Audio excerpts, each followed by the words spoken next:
வணக்கம், இது உங்கள் தினக்கதிர். தமிழ்நாடு உப்பு பண்ணை தொழிலாளர்கள் நல வாரியத்தை அமைக்க 2023ஆம் ஆண்டு அரசு உத்தரவு பிறப்பித்த போதிலும் அந்த உத்தரவு செயல்படுத்தப்படாமல் உள்ளது.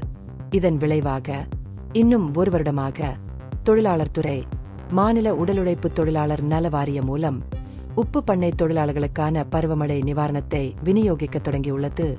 தூத்துக்குடியில் அடையாளம் காணப்பட்ட 12,748 பயனாளி குடும்பங்களில் பலருக்கு பிரத்யேக வாரியம் இல்லாததால் நிதி உதவி கிடைக்காது என்று தொழிலாளர் சங்கங்கள் கடும் கவலை தெரிவித்துள்ளன.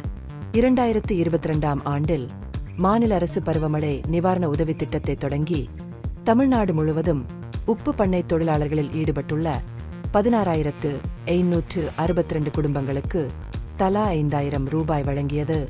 இந்த திட்டம் அக்டோபர் முதல் டிசம்பர் வரையிலான வடகிழக்கு பருவமழை காலத்தில் மழை காரணமாக உப்பு உற்பத்தி நிறுத்தப்பட்டு தொழிலாளர்கள் வேலையில்லாமல் தவிக்கும் போது முக்கிய ஆதரவை வழங்குகிறது.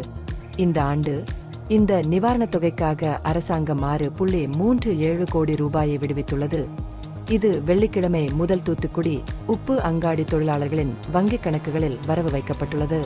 இருப்பினும் தமிழ்நாடு உப்பு அங்காடி தொழிலாளர் நல வாரியத்தை நிறுவுவதில் முன்னேற்றம் மிக குறைவாகவே உள்ளது. அதன் உருவாக்கத்தை மேற்பார்வையிட பல்வேறு சங்கங்களின் பிரதிநிதிகளைக் கொண்ட ஒரு குழு அமைக்கப்பட்டிருந்தாலும் குழு இன்னும் அதன் முதல் கூட்டத்தை கூட்டவில்லை. இந்த தாமதம் தொழிலாளர் பிரதிநிதிகள் மற்றும் தொழிற்சங்கங்களிடமிருந்து விமர்சனங்களை ஈர்த்துள்ளது. அவர்கள் அரசாங்கத்தின் செயலற்ற தன்மை தொழிலாளர்களின் கட்டமைக்கப்பட்ட நலன் மற்றும் பாதுகாப்பை இழக்கச் செய்கிறது என்று வாதிடுகின்றனர். அமைப்புசாரா தொழிலாளர் சம்மேளனத்தின் மாநில துணைத் தலைவர் எம். கிருஷ்ணமூர்த்தி உடனடி நடவடிக்கையின் அவசியத்தை வலியுறுத்தினார். தொழிலாளர்களின் உரிமைகளை பாதுகாக்க அரசாங்கம் நல வாரியத்தை அமைக்க வேண்டும் என்று வலியுறுத்தினார். உப்பு அங்காடி தொழிலாளர்களில் ஒரு சிறிய பகுதியினர் மட்டுமே உடலுழைப்பு தொழிலாளர் நல வாரியம் மூலம் பருவமழை நிவாரணத்தை பெற்றுள்ளனர் என்பதை அவர் சுட்டிக்காட்டினார். மேலும் பரந்த அளவிலான பாதுகாப்பை உறுதி செய்வதற்காக முன்மொழியப்பட்ட உப்பு அங்காடி தொழிலாளர் நல வாரியத்திற்காக பிரத்யேகமாக புதிய உறுப்பினர் இயக்கத்திற்கு அழைப்பு விடுத்தார். இந்த கருத்தை எதிரொலிக்கும் உப்பு தொழிலாளர் சங்க செயலாளர் கே. பொன்ராஜ், வாரியத்தை அமைப்பதற்கான குழுவில் பணியாற்றுபவர், இதுவரை முறையான கூட்டம் எதுவும் நடத்தப்படவில்லை என்று கூறினார்.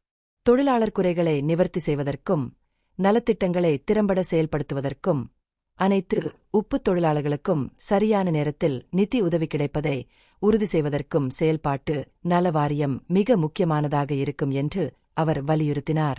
இதற்கிடையில் தமிழ்நாடு உப்பு தொழிலாளர் நல வாரியத்தை உருவாக்குவதற்கான ஆரம்ப நடவடிக்கைகளை அரசாங்கம் தொடங்கியுள்ளது என்பதை ஒரு மூத்த அதிகாரி உறுதிப்படுத்தினார்.